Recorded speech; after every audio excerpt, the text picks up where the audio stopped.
Rodeo we go है 500 ये नहीं कंपे तू बोला આપણે હોળ गुठा ने कंपे આઈ લઈને જો મળે का तो एकड़ नु करे લઈને જો મળે 24 ગુઠા છે વિજયભાઈને એ સમજી કે 400 450 થાય વધીને 500 આપણે 24 ગુઠા में ચોવી વાળા જો 400 આપણે એટલું જ આપણે હોળ વાળા થાય.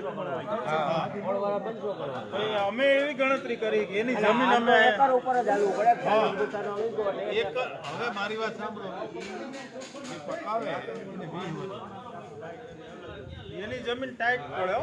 અમે અહીંયા એની જમીન લઈ આવ્યા બિચારી ટાઈટ છે તમારી પેટ્રોલ ડીઝલ આપણી જમીન ખોલી એમ થાય જ આ તો પોલી જમીન એનાથી જાજુ આવે. જાજુ આવશે એનાથી પ્રોડક્શન જાજુ આવશે એની જમીન અમે લઈ આવ્યા હતા સમજવી પડે ને તમારે મૂળ આ બાળકને માં જ સમજે માં બને આપણે અહીં મીઠાઈ છે આપણી જાજુ બટાકું સારું થાય છે મોટું ન થાય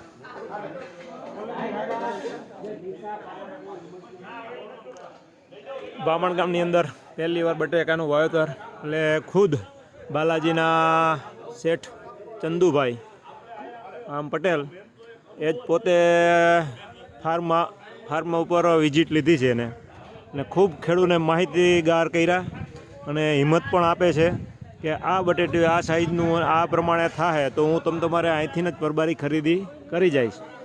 આ જ રીતે ખેડૂતને પ્રોત્સાહિત કરીને કદાચ ખેડૂત આમાં સક્સેસ જાય તો આજ નહીં તો કાલે ખૂબ આ એરિયાની અંદર બટેટાનું વાવેતર થાય અને ચંદુભાઈ પોતે ખરીદી પણ એ કરી જ જાય 100%. એવું આપણે આ પ્રોત્સાહિત કરવા આવ્યા છે ખેડૂતને, જેથી આપણે પાક ફેરબદલી કરી અને ઉત્પાદનમાં વધારો લઈ અથવા તો ઝાઝું ઉત્પાદન મળે અને ડાયરેક્ટ બાલાજી વેફરની અંદર આપણા બટેટા જાય અને સારો એવો સારી ક્વોલિટી અને સારો ભાવ મળે એ હેતુથી અહીંયા આપણી મુલાકાત લેવા માટે અહીંયા આવ્યા છે. અને બાકી ડ્રોનથી દવા પણ અહીંયા છાંટવાનું કામ ચાલુ છે. આ અરવિંદભાઈ ગીણોયાની જ વાડી છે અને એના જ બટેટા 15 વીઘાના છે. એની અંદર ડ્રોનના માધ્યમથી આપણે દવા છાંટવામાં આવે છે.